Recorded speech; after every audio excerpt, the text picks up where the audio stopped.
Let's make it a good day. Today on The Jason Show, James Corden is taking one of his last rides. Bad Bunny jumps in for the latest carpool karaoke. Then, theme parks are her thing. Social media superstar Molly McAwesome makes her awesome debut right here on our show with a look at the new Super Mario Bros. Land at Universal Studios. And it's where Katy Perry goes when she wants a giant inflatable panda. Those are the biggest scissors I've ever seen. Back to Lizzo's butt. How many stories was her butt? Kendall is taking us inside landmark inflatables. The Jason Show starts right now. Here we go. Let's make it a good day. We do it our own way. Let's make it a good day. Oh, no matter what they say. Oh, yeah.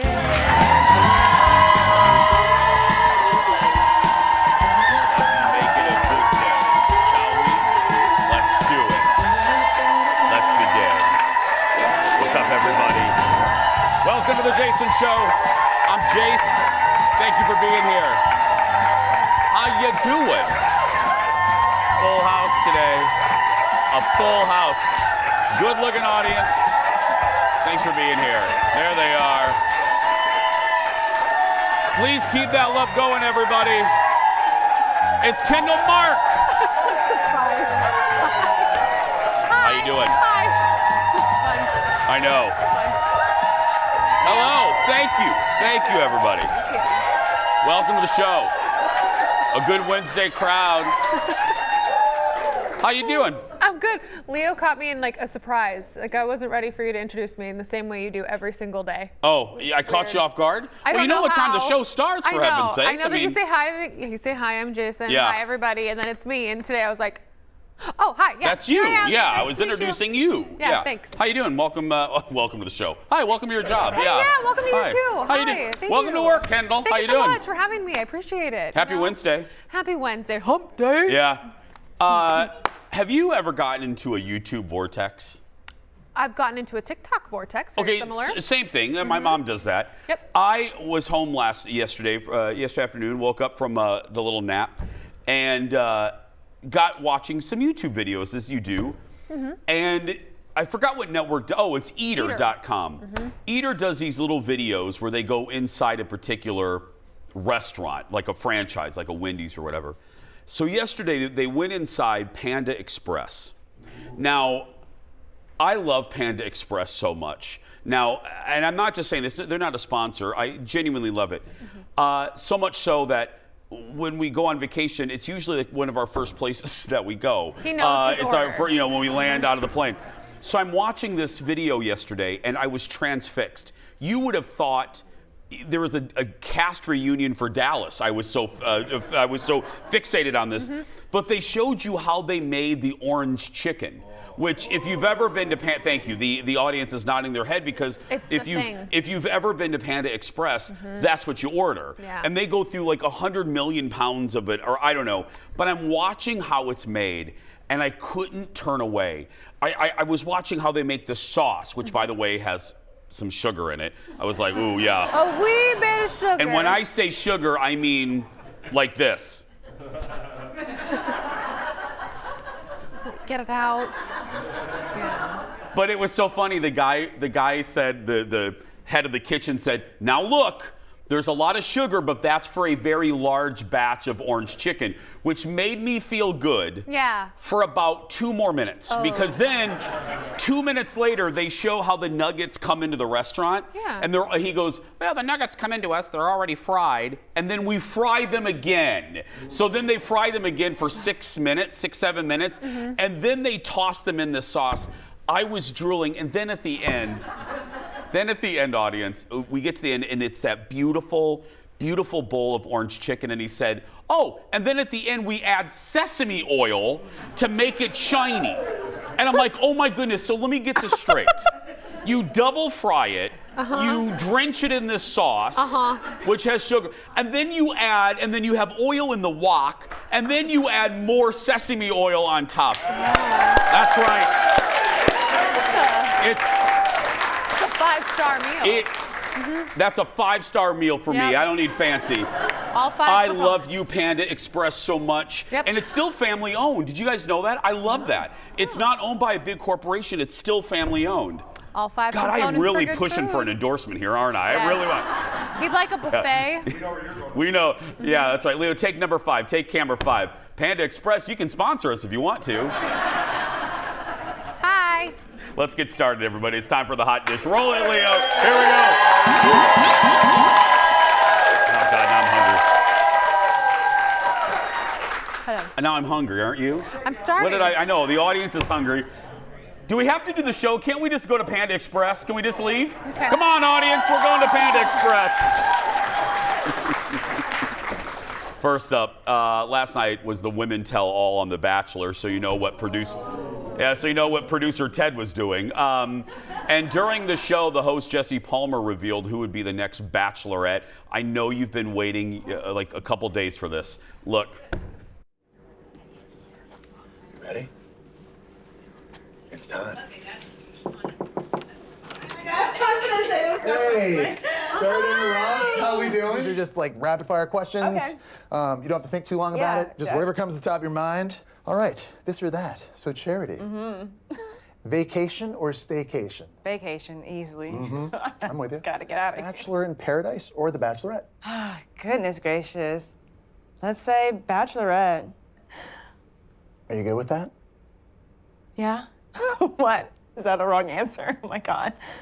You think Bachelorette's the one? Yeah. Well, I'm glad you said that. Because Charity, No. I want you to be our next Stop. Bachelorette. Is this for real? No Yeah. way.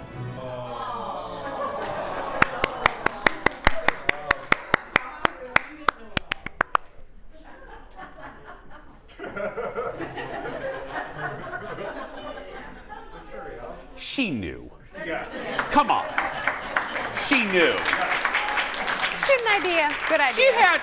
She had a good idea. There are contracts that need to be signed. She needs to take off work. You know what I mean? She needs to submit that vacation request. I still need to do that, don't I, Jeff? But yeah, she needs to contact HR. Don't tell me that you just found out when Jesse Palmer told you. Well, maybe she didn't know if she was going on Kendall, Bachelor in don't Paradise you or dare The Bachelorette. try. You don't know. She might have thought she was going to be on one or the other. Second row ain't believing it at all. So anyway, that's Charity Lawson. She was eliminated on Hometown Dates this week. Ted told you about that yesterday. And our expert, that's Ted. Ted wrote this, everyone, yeah. Our expert speculated that she would be the next Bachelorette, and Ted, and I'm supposed to read this, Ted was right. Yeah. Yes, he was. It's Ted's family right there, by the way. Yeah. Next in the dish, one-time wild child Lindsay Lohan has some big news that she wants to share with all of us. She's having a child. That's right. She posted on the gram yesterday that she and her husband Bader, that's his name, Bader? Oh, that's a good name. Sounds like a villain in an 80s teen movie. Anyway, Bader, they're expecting. The two got married last year. Among those wishing her well, fellow one-time party girl turned mom herself, Paris Hilton, said good. Aww. Yeah, everyone's been real nice. I said this. It's this is delightful. There's no shade on this. I think because the entertainment press, including shows like we have spent a lot of years poking fun at the expense of Lindsay Lohan. So I'm just going to take this chance to say I'm really happy for her. You know what I mean? I'm really happy for her. I think it's great. Her in Paris. Yeah. She's getting back into movies. Yeah. Just with that Christmas movie with the Hallmark Channel, or was it YouTube TV? Netflix, that was it. That was great for her, you know, and now she's getting into motherhood. I love it. I loved Lindsay growing up. You did. It was your touchstone, your generational her touchstone. and Amanda Bynes and Hilary Duff, and to see 2 out of the 3 of them have had sort of the tumultuous life after TV that they had.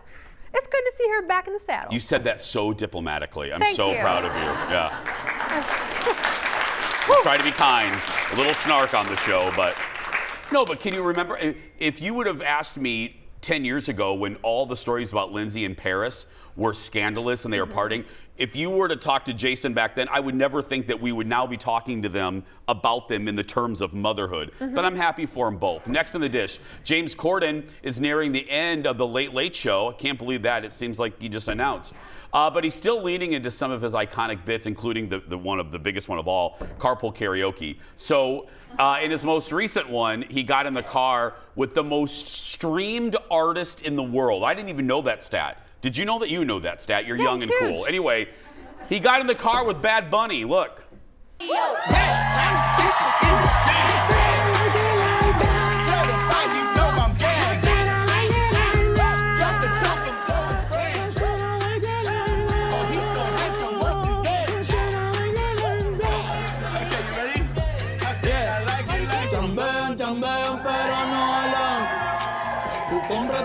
Yo la mamo, me la regalan. I spend in the club, what you have in the bank. This is the new religion bang, Latina gang.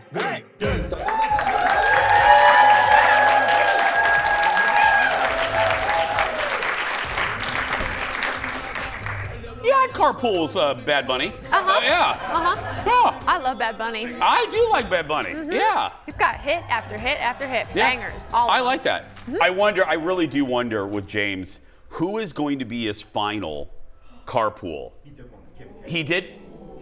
Kim Kardashian's it? Oh my girl! Oh, really? That's the can't last one? We don't know if it's the last one? Okay. It's not Oprah, honey. I'll tell you that much. I know you're gonna be excited if it was, but it's not. So just leave me have my moment and have it be Kim K. It's fine. Okay. Oh my God, is he still staring at me? Sorry. Are we interrupting a phone call over there?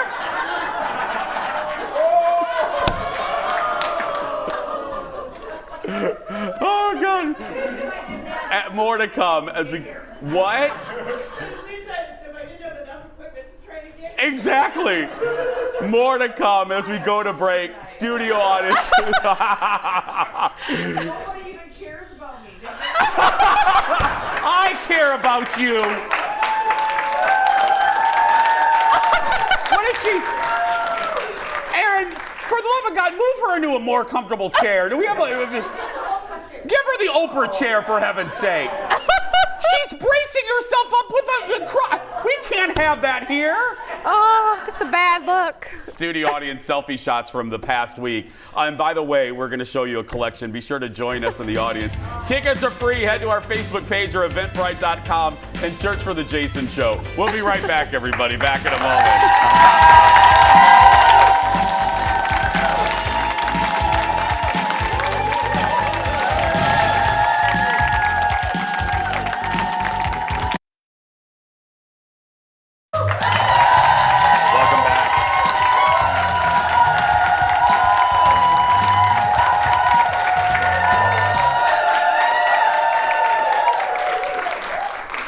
Welcome back to the show. You know, we take care of the audience here at the Jason Show. We don't let people feel like they've been forgotten. Right there, look at the front row, right there. I moved her to the Oprah Winfrey Show chairs. That's right. People can't forget about her. Anyway, welcome back. One of the most unattractive men in Hollywood, Reggae Jean Page, was on with Colbert last night. Poor guy. Poor guy. He's just so... Can you imagine walking through life looking like that? So vile. His breakout role came in the first season of Bridgerton, and Stephen asked him about being so good looking. And that is our Late Night Rewind. A lot of surprising things when you become famous. In January, a plastic surgeon over in the UK declared that you're the most handsome man in the world, given your face's alignment. Legally, I have to ask you about this. Giving your face's alignment with something called the Greek golden ratio. Was this news for you, or were you like, about damn time someone noticed?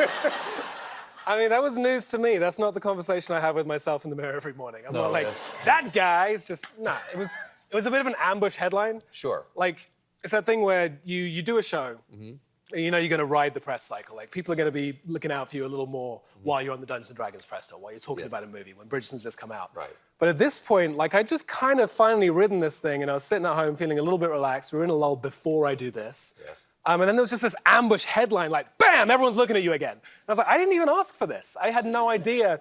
I had no idea that I was apparently scientifically. It was. Oh, you came so close. Same, so close to giving people a clip they could play later. Good for you for stopping yourself. Good for you. Please, nobody feels sorry for you. No. So beautiful. You love him, don't you? I do. I'm like secret. Jordan's not watching. I think he's in jail today.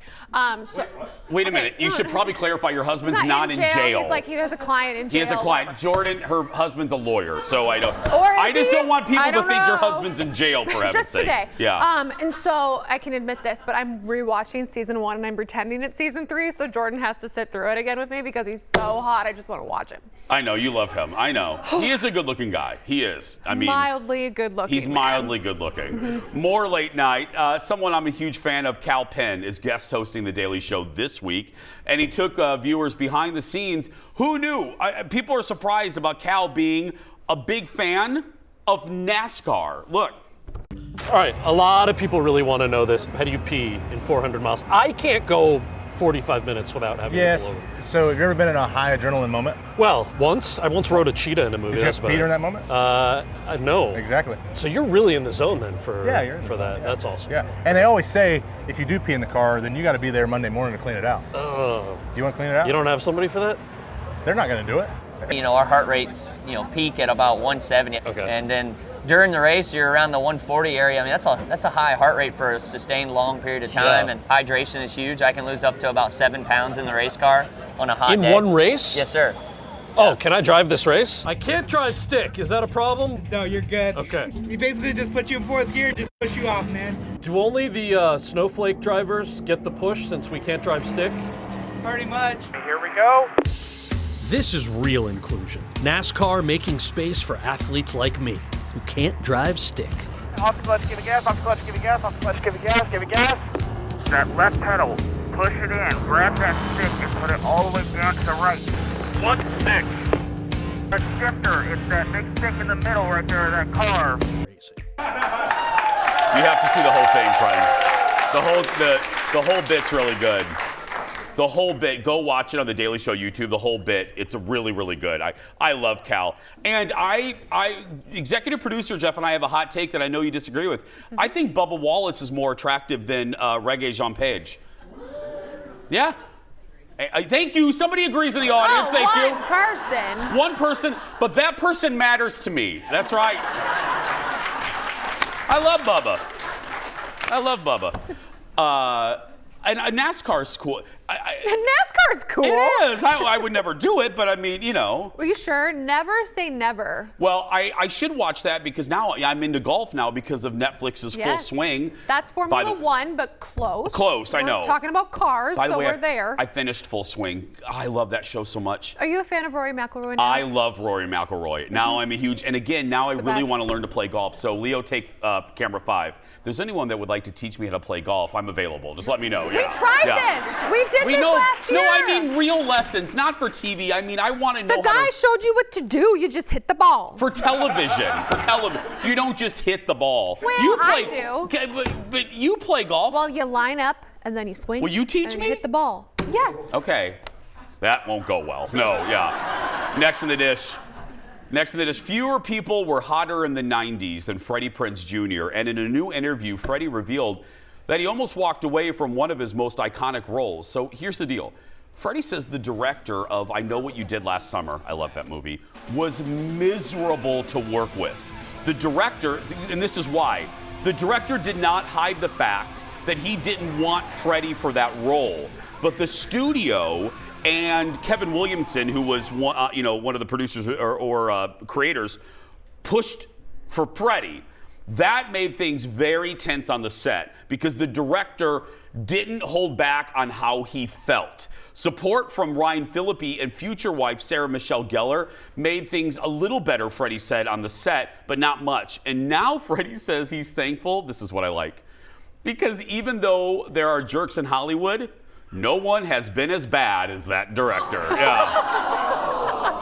He was listening. He said he wasn't even passive aggressively a moron or mean. He would literally look at Freddie and say, oh, your mouth was open a little too wide in that shot. He would nitpick him. He would like chicken peck him. Aw, mean. And my feeling is you grow up because you're the director of that project. If Freddie succeeds, you succeed, you butthead. And if he fails, your movie fails. Well, some people saw that movie because Freddie Prinze Jr. was in it. Freddie was, I know youngins who were like, who? Freddie was the hottest thing of that era. Yes. And then youngins, you also don't know, his father was also a comedian of his time, Freddie Prinze.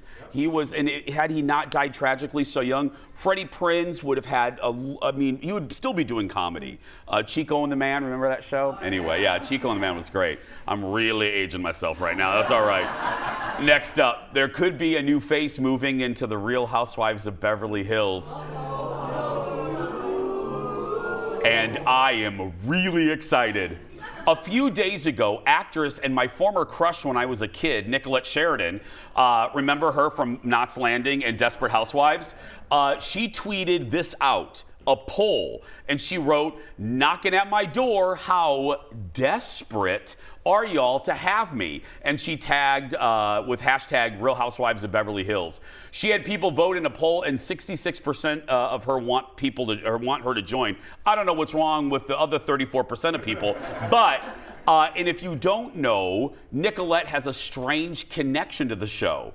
Her ex-husband Harry Hamlin is married to former housewife Lisa Rinna, who left the show earlier this year. So the scuttlebutt is that Nicolette cheated on Harry, allegedly. I don't want Nicolette mad at me. Allegedly. Because I love Nicolette more than, anyway. Her character has my last name. Anyway, Nicolette was married to Harry Hamlin and allegedly cheated on Harry with Michael Bolton. Michael Bolton? Yeah. Did he serenade her? Yeah. Isn't that juicy? So her, Nicolette, in this show, this would be the best thing ever. I would watch it. Because she does have, and Nicolette, I say this with peace and love, she does have a tablespoon of cray-cray. You know what I mean? Just a little, but they all do. I do, she does. She has, okay, fine, a full teaspoon of cray-cray, just a little bit. And you need that. Not a tablespoon, just a teaspoon. Just a little teaspoon of cray-cray, yeah. It's time to meet today's next JVIP. Meet Summer Ventimiglia from Cambridge. I love Cambridge. She says, Kendall and I have the best on-screen chemistry. Oh, look at that, Kendall. You should see us off-screen.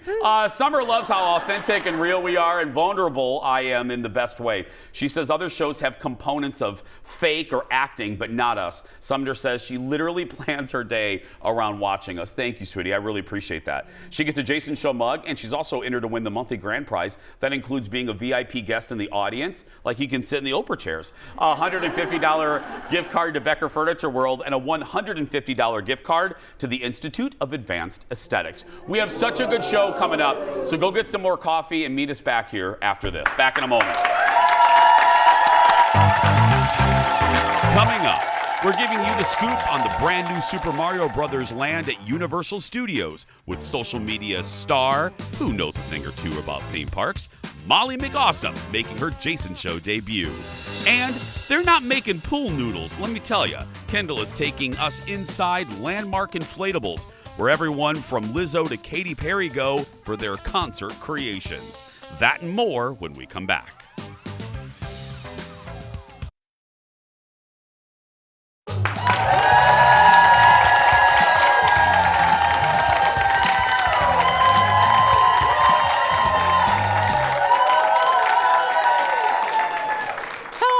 Welcome back to the show. Okay, I've made my position on this very clear over the years. Sometimes influencers get a bad rap. Sometimes they deserve it. But not all of them get on my last nerve. I have a collection of them that I actually love, and I would only share the good ones with you, including our next guest, who blogs about a lot of things I love. For the first time on our show, welcome Molly McCormick, also known as Molly McAwesome. Hi. Molly, how are you? I'm great. How are you? Good. Okay. First, let me. Can I start with some compliments? I always like to either end or start with a compliment. Number one, being in this business, being in broadcasting, I always appreciate a good voice. And I just want to give you a compliment. You have, and I think audio is so important, even on TikTok and Insta, you have such a good voice. Thank you. I do. I just think you have a great, great tracking voice. I wanna kind of introduce you to our audience. When did your love of theme parks begin? Ooh. When I was born, basically. I came home to a Minnie Mouse nursery. I didn't stand a chance. So I think my first Disney World trip was when I was about 2. And my mom tells a story about how my older cousins were terrified of the characters, as so many kids are, because they're so much bigger than when you see them on your TV screen. But I ran up to Mickey Mouse like he was an old friend I hadn't seen in a while, and the rest is history. So I grew up going to the theme parks, and now I'm lucky enough that it's my job. I was going to say, there's one thing, I'm like you. My first memory really is of being at Disney at 6. But there's another thing to being smart enough and savvy enough to turn it into a livelihood. How did you, and I know it's very detailed, but give me the TV version. How did you fall into being an influencer and an influential influencer? I always liked the theme parks. I was a cast member for several years, and then I thought, maybe I want a regular 9-to-5 job. And then I realized I did not like that at all. So I started writing part-time on the nights and weekends for some prominent Disney theme park planning blogs, which turned into doing YouTube and social media for them. And then just last year, I launched my own Instagram, as well as my own company with my husband and best friend. And we do all of our own YouTube and social media and live streams and podcasts and everything like that. So it's been an awesome journey. I still can't believe that this is what I get to do for a living. But I think the key to our success, to my success, has just been, one, a deep found true passion and knowledge about these parks. I'm the biggest Disney history nerd, so I think that shows through. And then just being fun and authentic and bringing people with us to experience these places when they're not able to. I got to tell you, it's all, whether it is my business or your business, the audience can tell. And I think as I watched your videos over the last 6-9 months, you guys do, all three of you, it's called Mammoth Club, everybody. Yes. You guys do have an authentic nature that comes through. And another reason I wanted Molly on the show is I love good entrepreneurs. And Molly discovered, I don't want to say discovered, you kind of realized your worth. You know what I mean? And I so respect that. And Molly realized that she could be a better boss of herself than being bossed around. I wanted to ask you, because everyone watching doesn't have your job or mine. How many days a week are you actually at a theme park? Probably 3 to 5, sometimes 7, depending on the week and what's going on. If I'm traveling to California, I'm going to be in a theme park every day for that week because I want to make sure, since I'm local to Orlando, I get as much content as I can. But here, being in Orlando, I'm usually there 3-4 days a week somewhere on a theme park property, Disney or Universal. I watched a video where you covered this, but for the audience watching at home, are there days when you get out of the car, you're at the parking lot, and you get out of the car, and you're just not feeling magical?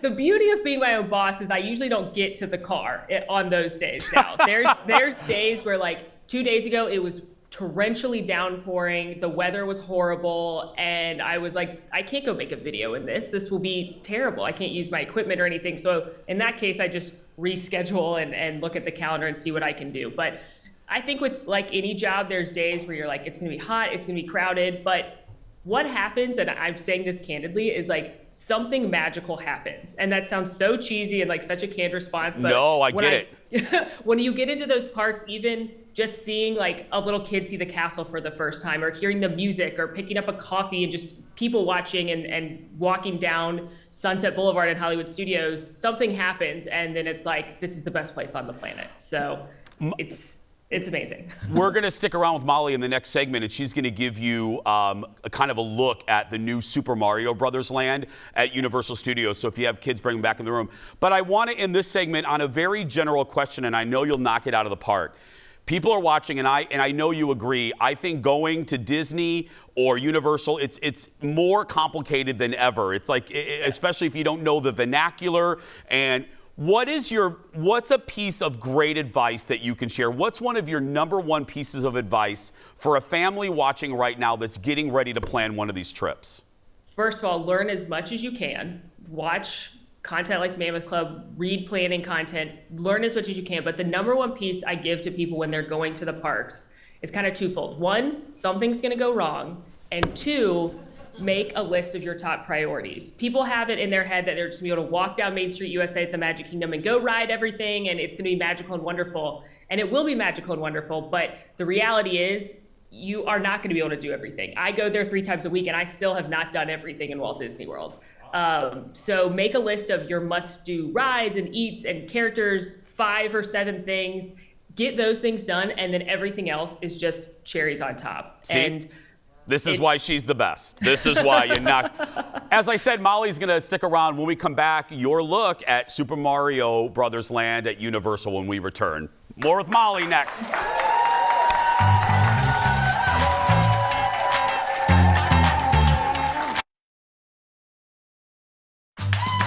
Welcome back. Welcome back to the show.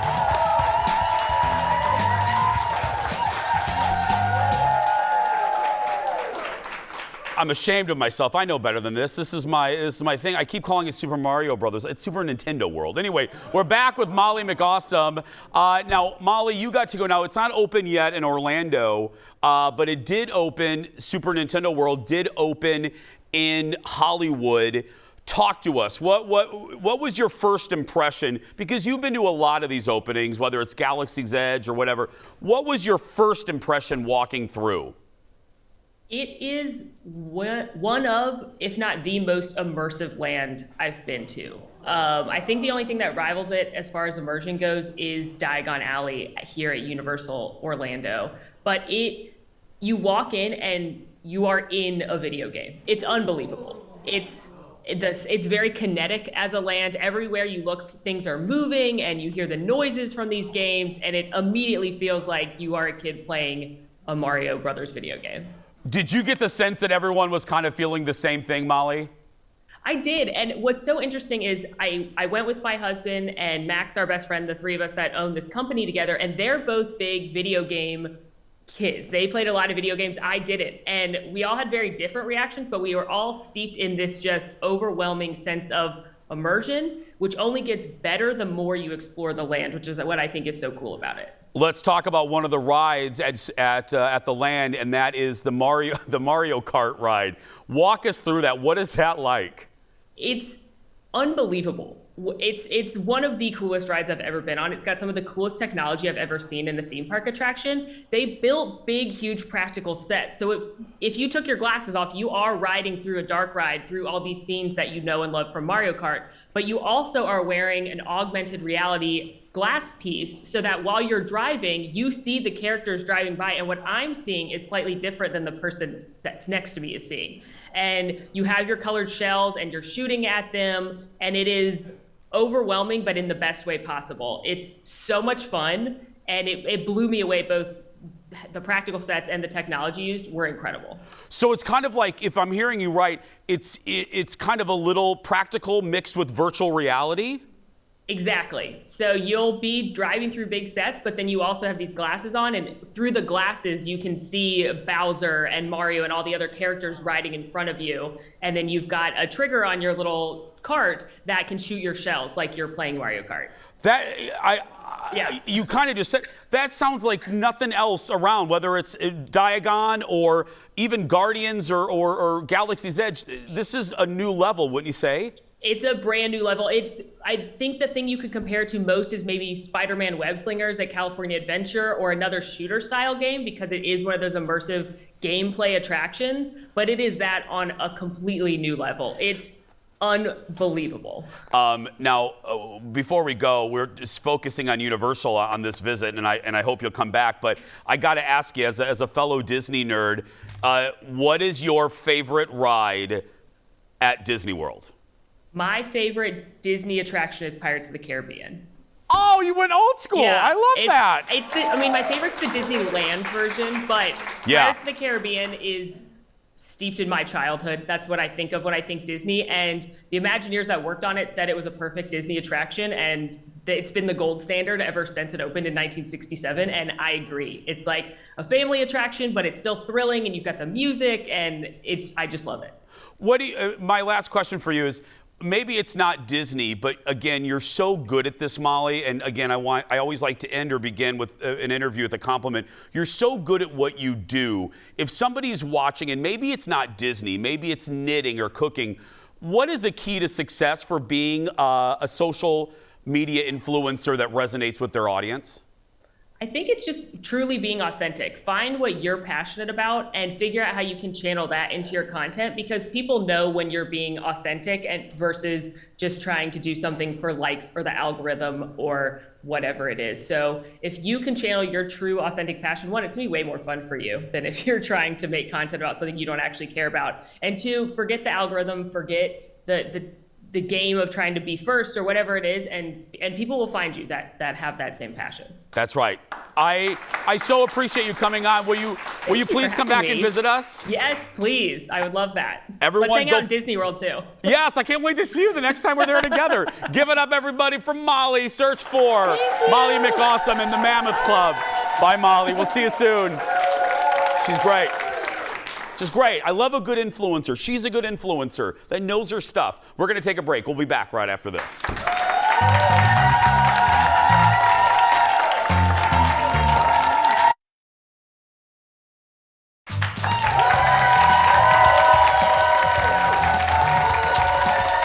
Welcome back.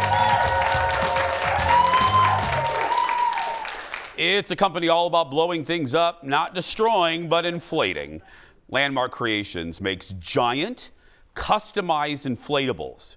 You want a broccoli? You got it. You want a giant gerbil? You got it. Their inflated creations are featured, look at this, in Katy Perry's Las Vegas residency right there. And they've created everything from an inflated foot for Cardi B to an inflated bottom for Lizzo. And believe me, you know Kendall, she asked about that. Kendall got a chance to go behind the scenes at Landmark Creations. Look at this. Stephanie, this entire wall is fun. I mean, there's Cardi B here. We've got the Moon Man from the VMAs. You did something for Ariana Grande. It was her entire stage set. There was a wraparound recessed backdrop and a half a sphere that was used for projection video, so they could change the background and the foreground to their liking. Okay, I love Cardi. Okay. I love the Man on the Moon. I know I just mentioned those, but my real love is Lizzo, because there was a very special project that you guys did for Lizzo. The right? booty, yes, and that blew up. The Lizzo booty. When she called you, were you guys like, what do you want to do? We were like, yes, we can do that. We can make a butt for you. I'm sure. Yes. In fact, my husband Tom was out at rehearsals with them, and they were shaking the booty. He tells us the dancers had like a black fabric wrap around their legs so that they wouldn't be visible. So they were all tied together, like shaking the booty. Shaking of her booty. Okay, I know it's not here, but if it was here, can you walk me through the process of what making the booty was like? Sure. Dreams do come true. Come on, Eric. Just to talk about Lizzo's booty and the process in general. I know you've done really beautiful work for like over several decades, but I think the butt is. Did you enjoy working on the butt? I did, yes. It had to be one of our favorite moments out in the shop when we blew that up and we're testing it out. It's so quiet in here because everyone's designing things that aren't butts.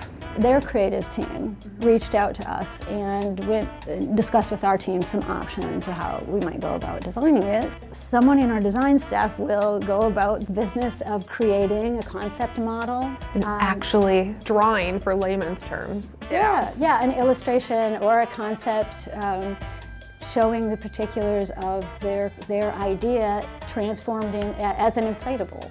And all the colors are all designed in here too. In the case of Lizzo's booty, these are actual pinks and a certain brown tone. I'll bring it up and be like, so was like Lizzo's the butt texture. all one color? I mean, I think of my own butt. It doesn't have exactly the same color and shape everywhere. Isn't that how all butts are? Not mine.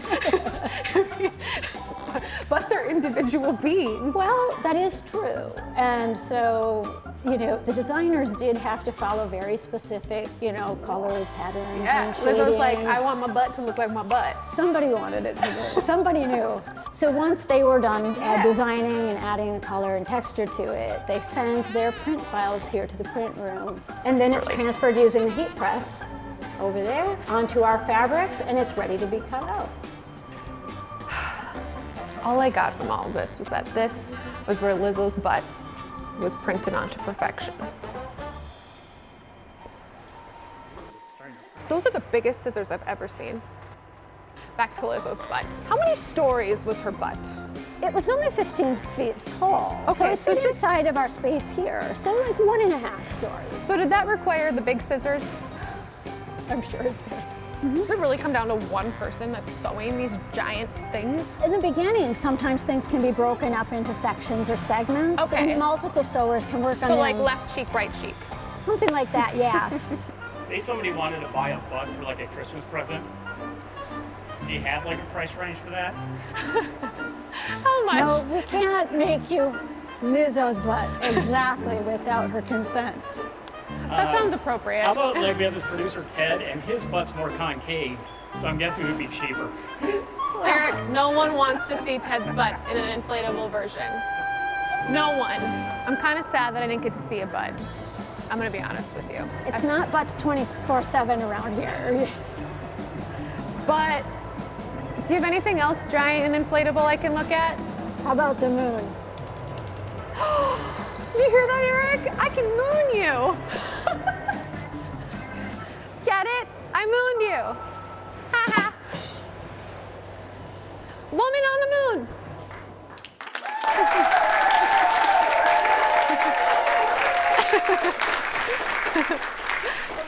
What's that woman's name? Stephanie. I'm very sorry, Stephanie. This is what happens when Kendall and Eric get an inflatable rear end. This is what happens, yes. So excited. They're so excited. To learn more about the inflatables, because they do more than that, head to landmarkcreations.com. We're going to take a break. We'll be back to wrap things up right after this. Oh, God. Stephanie's like, we have a moon over here, broccoli, a crab.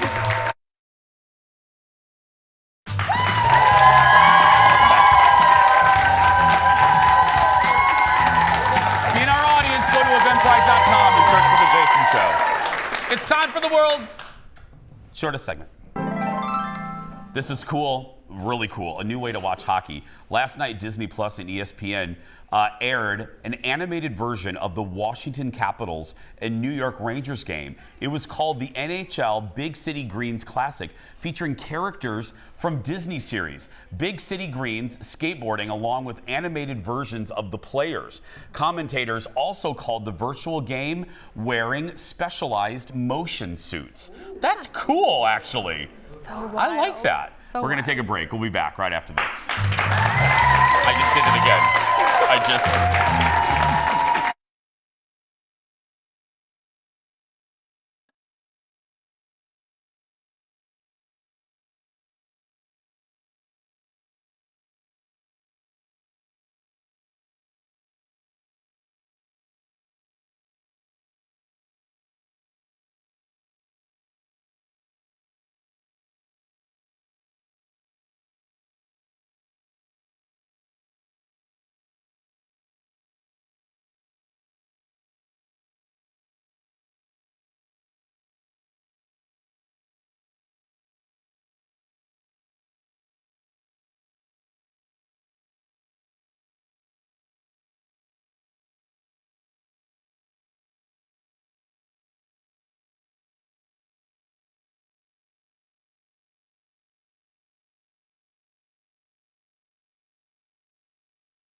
today what could be a dream come true for me and other Star Wars fans. The chair of Disney Parks Experiences and Products unveiled a real Star Wars lightsaber at the South by Southwest Festival in Austin. As you can hear, the crowd got pretty excited, but don't get your hopes up. The lightsaber isn't for sale yet, and in the wrong hands, well, could probably chop your hand off. Hey, I want to give a plug to my girl, Kendall. She is the guest on another friend of ours podcast, Best to the Nest, with our friends Elizabeth Reese and Marjorie Punnett.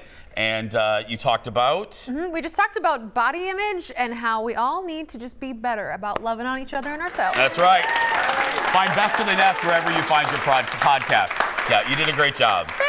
I was like a proud, older brother. I was listening last night, and no offense, Elizabeth, I just fast forwarded to your parts. I was just like, yeah, okay, I want to hear Kendall. I want to hear Kendall. There we go. Best to the Nest. It's like my dance mom. Exactly. I am kind of like a dance mom. Anyway, tomorrow, Stephanie Hansen will join us, and we're talking about St. Patty's Day. That's coming up tomorrow. But right now, if you're a child that's being bullied, you go out there and be yourself because nobody can tell you you're doing it wrong. Have a great day, everybody. We'll see you back here tomorrow.